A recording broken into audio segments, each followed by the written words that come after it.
So I recently offered to clean a graphics card for one of my friends, and he asked me to make a little video of how I generally go about doing these things so that he could do it in future. So I thought it a great opportunity to do this kind of thing and see if anybody else is interested. This is a 2070 Super. It's, as you can see, pretty filthy. Like, pretty, yeah, it's definitely seen better days. So I suppose first I'll go over the kind of things that you're probably going to need. I've got isopropyl alcohol. I've got various methods of kind of cleaning things. Toothpicks as well can be really helpful for getting crusty thermal paste off. An assortment of screwdrivers. It's probably going to depend largely on which graphics card you're doing, but I've done quite a few at this point, and most of them are like fairly the same. You know, like you're maybe going to have a little bit of deviance here and there, but for the most part, it's a PCB connected to a heatsink and fans, and you remove the screws on the back, leaving any that attach this piece, and then pry the two apart, keeping in mind that there are little fan connectors that you want to be careful with. You don't just want to pull it apart. Um, but yeah, and in terms of one last thing is that in terms of screws, there's kind of two trains of thought of how you keep track of your screws. Either draw a diagram of where the screws fall into the motherboard, or generally there's kind of two sizes. There's the ones that actually hold the heatsink to the chip, and then the remaining ones, and so you just keep those separate in some kind of little container. But yeah, that's about it.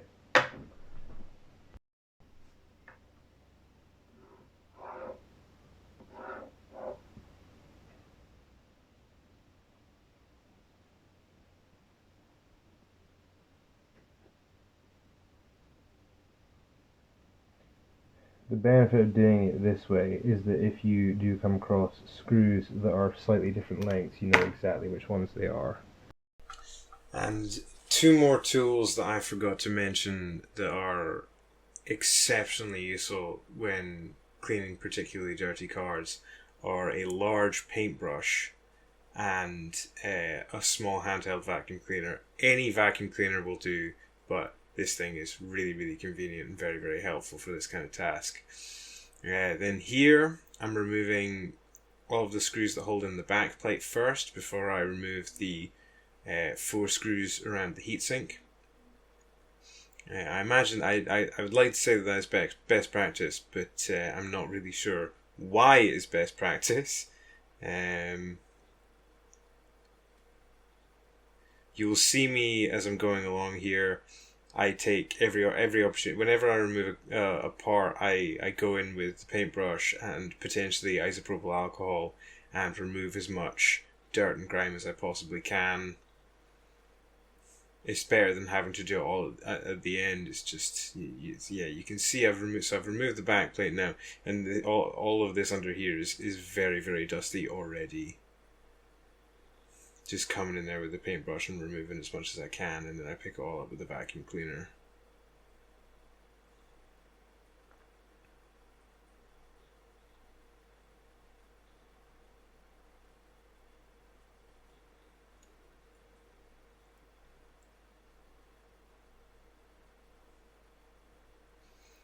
Then I'm removing the 4 screws that hold the heatsink to the actual chip. When tightening these, it's best to go in a diagonal pattern and try not to over tighten them, just to the point where they give a little bit of resistance. Right, as I'm doing it. Oh yeah. There we go. Boom. Easy peasy.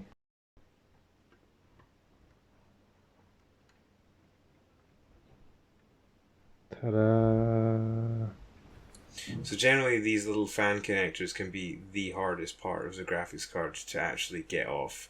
The tools that I generally use to get them off are plastic spudger, works very, very well, or like a guitar plectrum can be very good. I'm gonna focus on this because it's so filthy. I'm actually gonna do a proper job for once and pull out all of the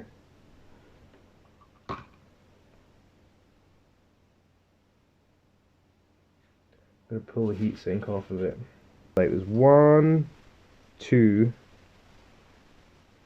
3, 4, and then this simply clamshells as well. Boom. Oh. Tasty. You can see how filthy this is. I'm doing quite a rough job, but I don't think there's any chance of really damaging any of these components. They're fairly sturdy. It's really going to depend on which graphics card you have. I opened a 2080 Super earlier on in the year, and to get the heatsink and the fans separated was significantly harder than this one. This was as far as they go, this was quite an easy one, I would say. Everything kind of makes sense. And yeah, again, I'm just coming in here with the paintbrush and trying to remove as much dust as I possibly can.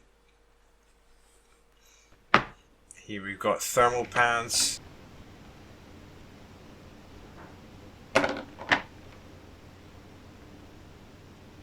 Some high quality thermal paste as well. Here I'm measuring out the thermal pads that currently exist. You don't always have to do the thermal pads, but I thought the ones on this card were sufficiently dirty and used that I thought it would be a nice thing to replace them as well.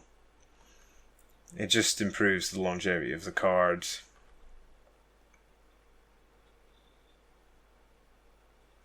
I would highly recommend doing a better job of measuring them before cutting them. Measure twice, cut once. I've made them a little bit thinner than I'd have liked, but when I went to apply them, I was happy with the job that I did. What you will see me doing here, so yeah, again, I'm coming in here with a paintbrush, and then I decide that there's another metal plate on this card that is holding back a layer of dust, and so I'm also going to decide to remove that as well. It's not always required, but you might want to consider doing it if your card has one of these.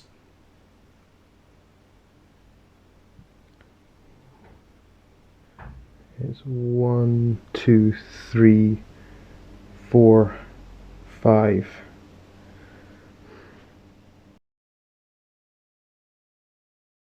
And what I'm doing here is coming in with a little Q-tip and some isopropyl alcohol and the paintbrush again, and just removing as much dust as I possibly can.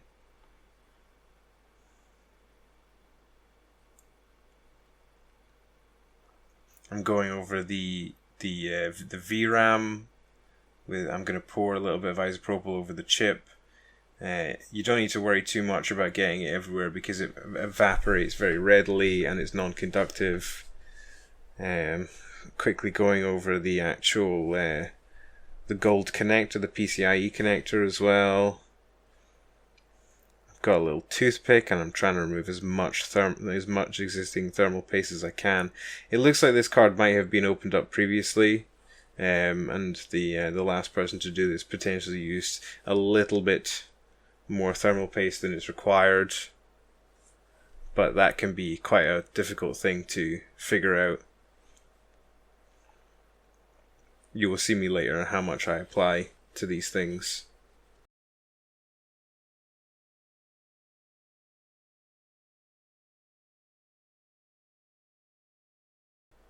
You don't have to do a perfect job here. You just want to get... There's some little I don't know what they are, diodes or something, that lie next to the actual chip itself. You want to be very, very careful as you're removing this kind of thing. And just get as much as you possibly can. You do not need to worry too much about stuff next to the chip. You just want to get as much of it off as you possibly can without damaging anything.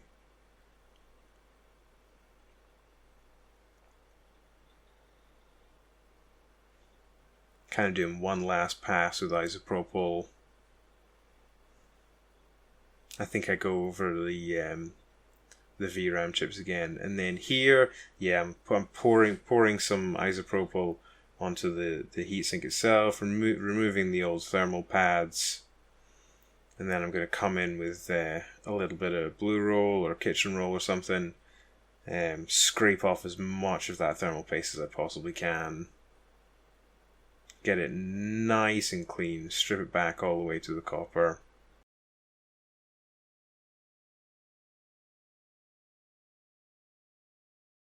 You do have to be very, very careful when you're opening these things up. They are quite fragile, but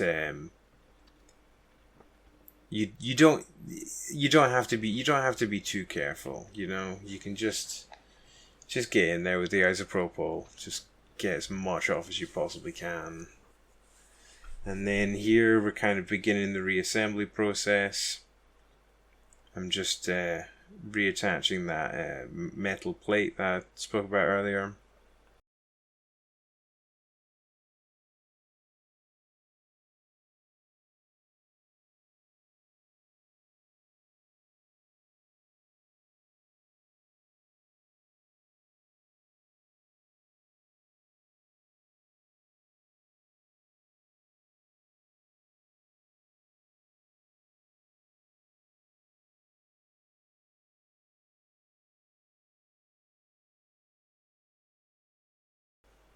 Wasn't quite happy with the job that I'd done, just removing last little pieces of old thermal paste. And then I'm going to apply these heat pads to the RAM chips.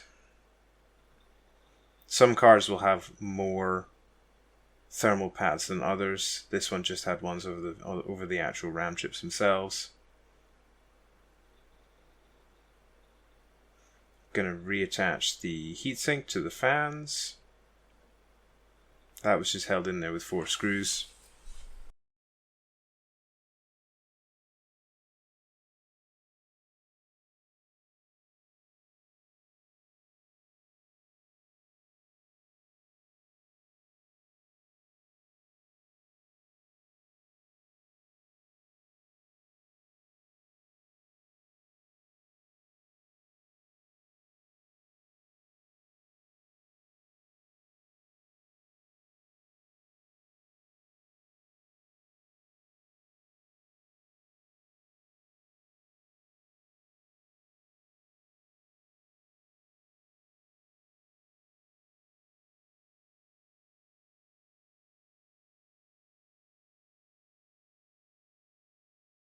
Now for everybody's favorite bit.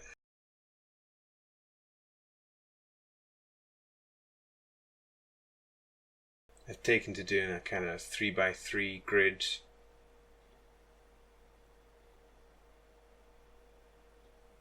Now finally I'm connecting those fan headers again. Can be a little bit fiddly. Just getting them nice and secure.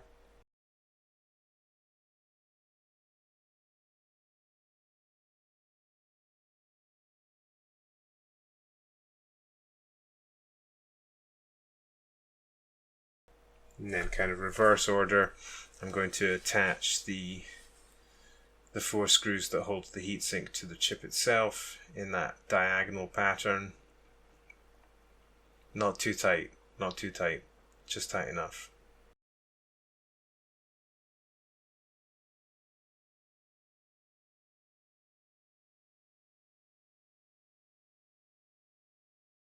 Just trusting that I've applied the thermal paste liberally enough that I will get good coverage over the chip. I've done this kind of thing enough that I know how much to use, but I think generally the consensus is less more. Just cleaning. And then finally, I will attach the back plate screws. That's kind of it.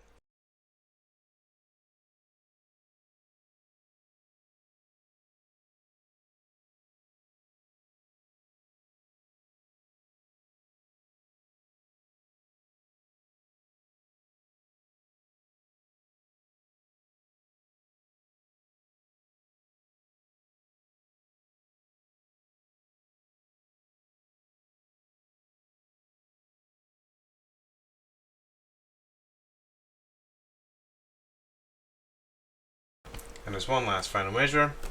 I've plugged the graphics card into my computer. There she is. I've done a little Cinebench run to get a score and make sure it's working. Thank you so much for watching. I hope this has been a helpful video.